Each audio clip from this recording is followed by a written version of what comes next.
Welcome to SWAYAM Massive Open Online course on Public Financial Administration. I am Dr. Vijayakumari Joseph, Associate Professor, Department of Commerce, Madras Christian College, Chennai. In this video, I will be presenting about the Indian Ministry of Finance, and I will be giving you all a brief introduction of the various departments under Ministry of Finance. Ministry of Finance is a branch of ministry under the Government of India which is concerned with taxation, financial legislation, financial institutions, capital markets, center and state finances and the union budget. The Ministry of Finance is the apex controlling authority of four central civil services, namely Indian Revenue Services, Indian Audit and Account Services, Indian Economic Services and Indian Civil Account Service. It is also the apex body controlling authority of one of the central commerce services, namely Indian Cost and Management Account Services. Let us look into the history of Ministry of Finance.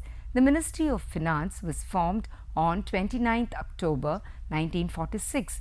It comes under the jurisdiction of Government of India. Its headquarters is located in Cabinet Secretariat, Raisina Hill, New Delhi. The Minister in response is Honorable Finance Minister Srimati Nirmala Sitharaman, who is a Cabinet Minister. The Deputy Ministers responsible are Honorable Minister of State Dr. Bhagwat Kishan Rao Karath and Honorable Minister of State Shri Pankaj Chaudhary. The Minister comprises of 6 departments, namely Department of Economic Affairs, Department of Expenditure, Department of Revenue, Department of Investment and Public Asset Management, Department of Financial Services and Department of Public Enterprises. The Department of Economic Affairs is known to be the nodal agency of the Union Government and works under the Right to Information Act. The main activity of the department is to prepare the Union budget annually. They expect the railway budget. It also formulates and monitors the internal and external aspects of the economic life of the country. This monitoring of economic system of the country is highly linked with the capital market, which includes stock exchange. It plays a cardinal role in increasing the external resources with the help of multilateral and bilateral official development assistance and manufacturing of banknotes and coins. The Department of Economic Affairs also works for raising the internal resources with the help of taxation, market, lending and so on. The Chief Economic Advisor is head of Economic Division of the Department of Economic Affairs. Main functions of the Department of Economic Affairs: it formulates as well as monitors the economic life of the country at macro level that is connected with the capital market inclusive of stock exchange. It manages both the internal and external aspects of the economic policies and programs of the country. The department prepares the union budget on a yearly basis exclusive of the railway budget system. It also lifts up external resources of the country economy with the help of multilateral and bilateral official development assistance along with commercial borrowings from overseas countries, foreign direct investments, perceiving foreign exchange resources and balance of payment. The department contributes in raising the internal resource of the country's economy with the help of market borrowings, taxation, gathering of small savings and ordinance of money supply system. It plays a cardinal role in manufacturing banknotes and coins available in varied denomination. It also makes available the postal stationery, postal stamps and many more. The Department of Economic Affairs takes substantial interest in cadre management, career planning and training of the Indian Economic Services. It is highly responsible for the disbursement of loans as well as debt servicing of the loans. Units working under the Department of Economic Affairs: Administrative Divisions, Bilateral Cooperation Division, Budget Division, Capital Market Division, Economic Division, Finance Division, Foreign Trade Division, Fund Bank Division, Infrastructure Division, and Aid, Accounts and Audit Division. The Department of Expenditure is the nodal department for overseeing the public financial management system in the central government and matters connected with the state finances. It is responsible for the implementation of the recommendation of the Finance Commission and Central Pay Commission, monitoring of audit comments, observations, preparation of central government audits. It further assists central ministries, departments in controlling the costs and price of public services, reviewing systems and procedures to optimize outputs and outcomes of public service expenditures. The principal activities of the department include overseeing the expenditure management in the central ministries, departments through the interface with the financial advisors and the administration of the financial rules, regulations, orders, pre-sanctioned appraisal of major schemes, projects, handling bulk of the central budgetary resources transferred to state. The business allocated to the Department of Expenditure is carried out through its Personnel and Establishment Division, Public Finance State and also Central Divisions, Office of Controller General of Accounts, Office of Chief Advisor Cost and Central Pension Accounting Office.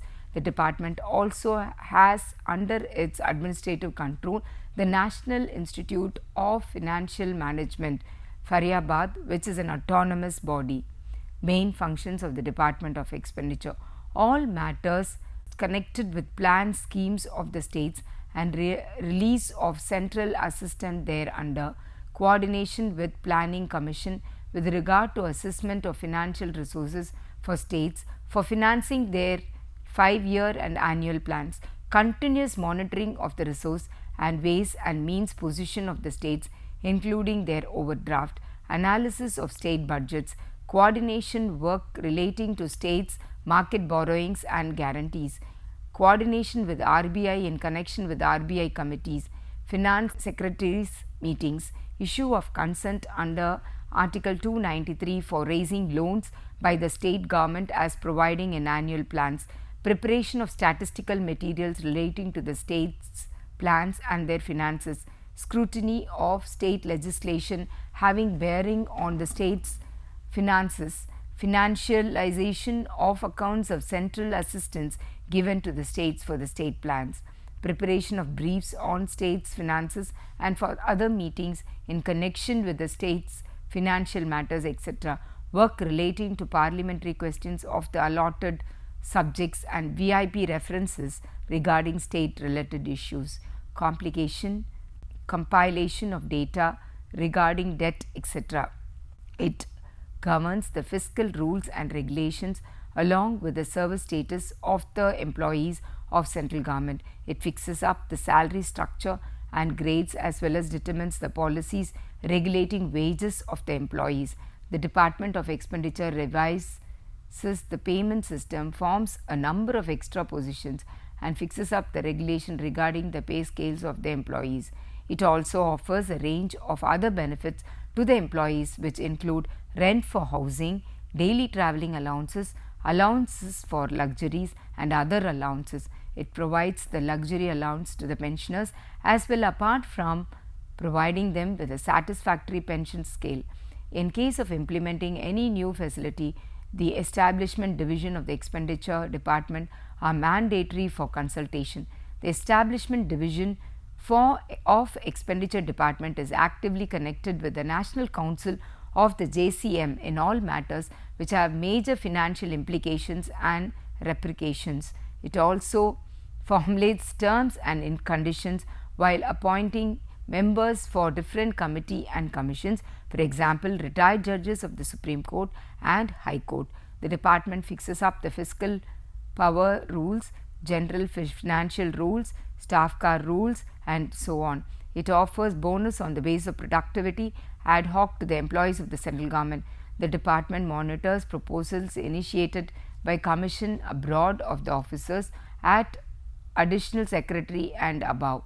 It also scrutinizes various proposals initiated by different ministries and departments pertaining to the non-planned schemes of the expenditure. pay scales of the employees attached to a number of autonomous or statutory bodies working under various ministries and department of the central government.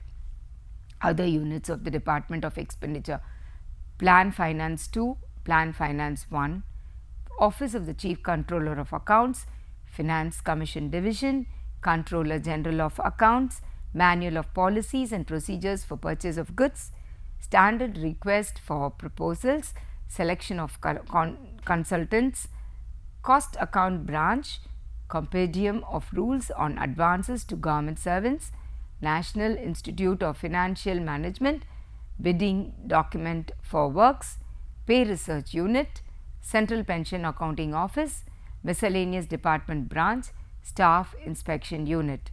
The Department of Revenue functions under the overall directions and control of the Secretary. It exercises control and respect of matters relating to all the direct and indirect union taxes through two statutory boards, namely the Central Board of Direct Taxes and the Central Board of Indirect Taxes and Customs. Each board is headed by a chairman, who is also ex officio specialist secretary to the Government of India. Matters relating to the levy and collection of all direct taxes are looked after by the CBBT, whereas those relating to levy and collection of customs and central excise duties and other indirect taxes fall within the purview of the Central and Customs and Central Excise. The two boards were constituted under the Central Board of Revenue Act 1963. At present, the CBDT has 6 members and the CBIC has 6 members. The members are also ex officio special secretary to the Government of India. The Department of Revenue is mainly responsible for the following functions: all matters relating to levy and collection of direct taxes, all matters relating to levy and collection of indirect taxes, investigation into economic offences and enforcement of economic laws, framing of policies for cultivation, export and fixation of price of opium, etc., prevention and combating abuse of narcotic drugs, psychotropic substances, illicit traffic therein, enforcement of FEMA and recommendation of detention under COFEPOSO, work relating to forfeiture of property under Smugglers and Foreign Exchange Manipulators, Forfeiture of Property Act 1976 and Narcotic Drugs and Psychotropic Substances Act 1985, levy of taxes on sale in the course of interstate trade of commerce, matters relating to consolidation, reduction, exemption from payment of stamp duty under Indian Stamp Act 1899, residual work of gold control, matters relating to CESTAT, cadre control of IRS, goods and service tax administration, work relating to the Financial Action Task Force and related interministerial coordination. The Department of Revenue administers the following acts: Income Tax Act 1961, Wealth Tax Act 1958, Expenditure Tax Act 1987, Benami Transaction Prohibition Act 1988, Super Profits Act 1963, Companies Sure Tax Act 1964, Compulsory Deposit Scheme Act 1974, Chapter 7 of Finance Act 2004, Chapter 5 of Finance Act 1994, Chapter Act 1962 and related matters, Medicinal and Toilet Preparations, Sales Tax Act 1956, Narcotics, Drugs and Psychotropic Substances Act 1985, Prevention of Illicit Traffic in Narcotic Drugs and Psychotropic Substances Act 1988, Smugglers and Foreign Exchange Manipulators Act 1976, Indian Stamp Act 1899, Conservation of Foreign Exchange and Prevention of Smuggling Activities Act 1974, Foreign Exchange Act 1999 and Prevention of Money Laundering Act 2002, the Black Money and Imposition of Tax Act 2015. The Department of Revenue administers the following acts: GST Act 2017, CGST Act 2017, the extension to Jammu and Kashmir. 101 Constitution Amendment Act 2016, IGST Act. IGST Act extension to Jammu and Kashmir Act 2017, the Central Goods and Services Act 2017, the Goods and Services Tax Compensation to the State Act 2017, Integrated Goods and Services Tax Act 2017, Income Tax Act 1961, Union Territory Goods and Service Tax Act 2017, Constitution 101st Amendment, Wealth Tax Act 1958, Expenditure Tax Act 1987, Prohibition of Benami Property Transaction Act 1988, Prevention of Money Laundering Act 2002, Black Money and Imposition of Tax Act 2015, Super Profits Act 1963, Fugitive Economic Offenders Act 2018, Securities Transaction Act Commodities Transaction Tax, Companies Surtax Act 1964, Compulsory Deposit Scheme Act 1974, Chapter 7 of Finance Act 2004, Chapter 7 of Finance Act 2005, Chapter 5 of Finance Act 1994, which is relating service tax, Central Excise Act 1944 and related matters, Customs Act according to the Department of Financial Services. The mandate of the Department of Financial Services covers the functioning of banks, financial institutions, insurance companies and the national pension system. The department is headed by the secretary, who is assisted by one additional secretary, 4 joint secretaries, 2 economic advisors and a deputy director general.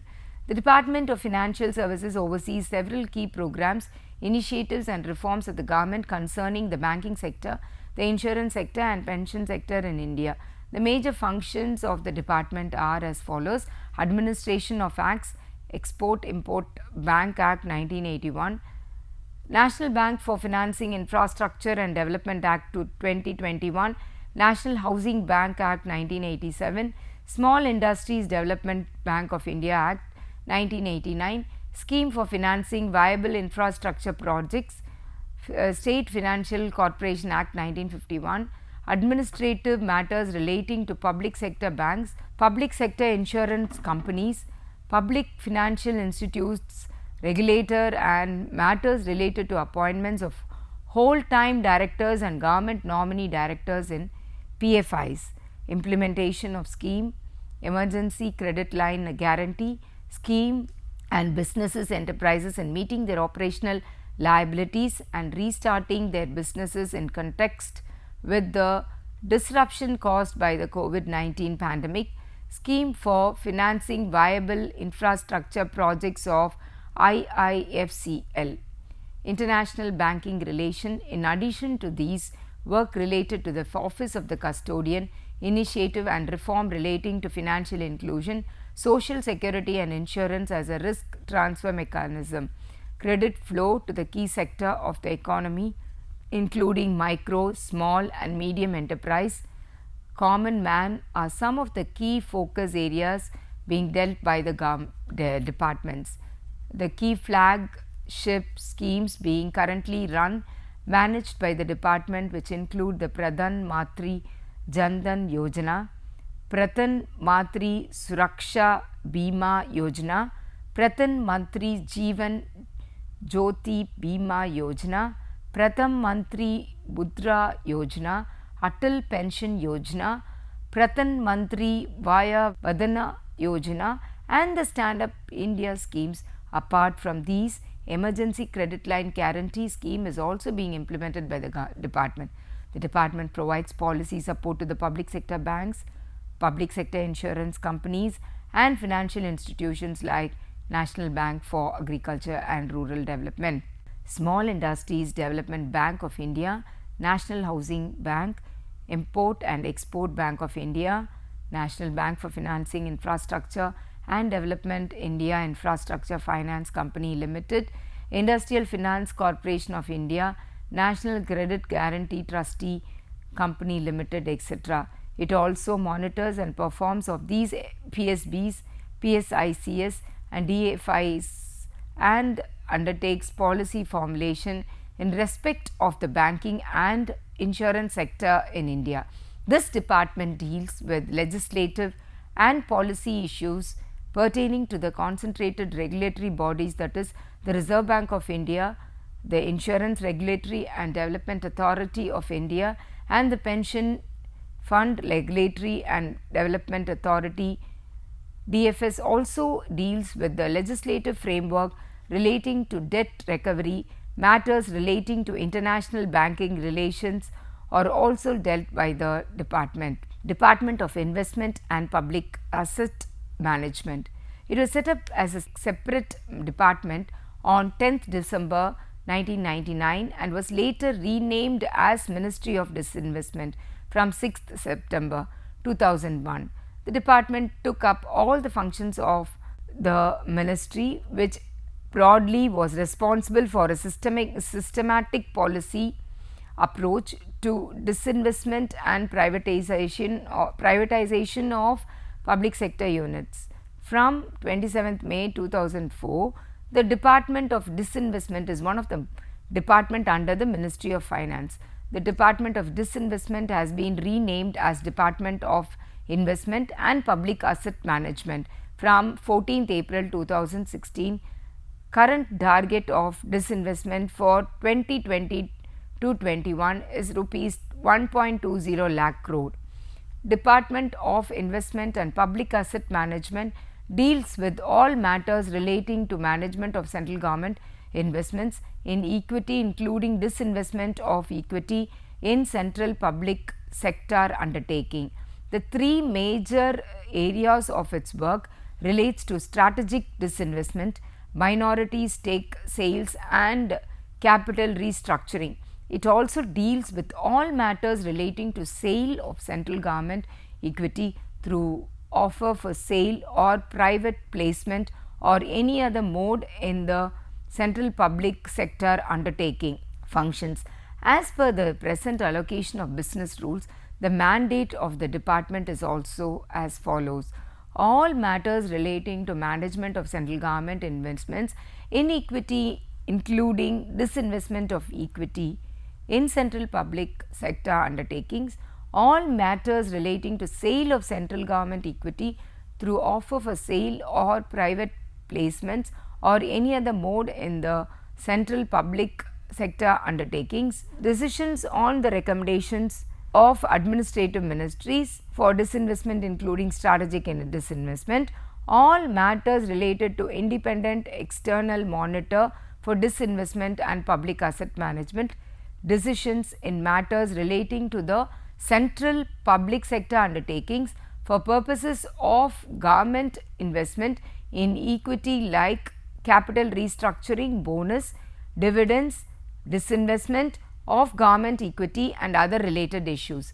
Advise the government in matters of financial restructuring of the central public sector enterprise and for attracting investment in the said enterprise through capital market. The Unit Trust of India Act 1963 along with the subject relating to specified undertaking of the Unit Trust of India. Department of Investment and Public Enterprise is the nodal department for all the central public sector enterprises and formulates policy pertaining to CPSEs. It lays down in particular policy guideline on performance improvement and evaluation, autonomy and financial delegation and personal management in CPSEs. It furthermore collects and maintains information in the form of the public enterprise survey on several areas in respect of CPSEs. In fulfilling its role, the department coordinates with other ministries, CPSEs and concerned organization. As per the allocation of business rules of the government, the following subjects have been allocated to the DPE. Residual work relating to the Bureau of Public Enterprises, including industrial management pool, coordination of matters of general policy affecting all public sector enterprises, evaluation and monitoring the performance of public sector enterprise, including the memorandum of understanding mechanism, matters relating to permanent machinery of arbitration for the public sector enterprises, counseling, training and rehabilitation of employees in central public sector undertaking under voluntary retirement scheme, review of capital projects and expenditure in central public sector enterprise, measures aimed at improving performance of central public sector enterprises and other capacity building initiative of public sector enterprises, rendering advice relating to revival, restructuring or closure of public sector enterprises, including the mechanism thereof, matters relating to standing conference of public enterprise, matters relating to international center for public enterprises, categorization of central public sector enterprises, including conferring Ratan status. Survey of public enterprises. Department of Public Enterprises, which is headed by Secretary to the Government of India, who is assisted by an establishment with an overall sanctioned strength of 122 officers or personnel. Thank you.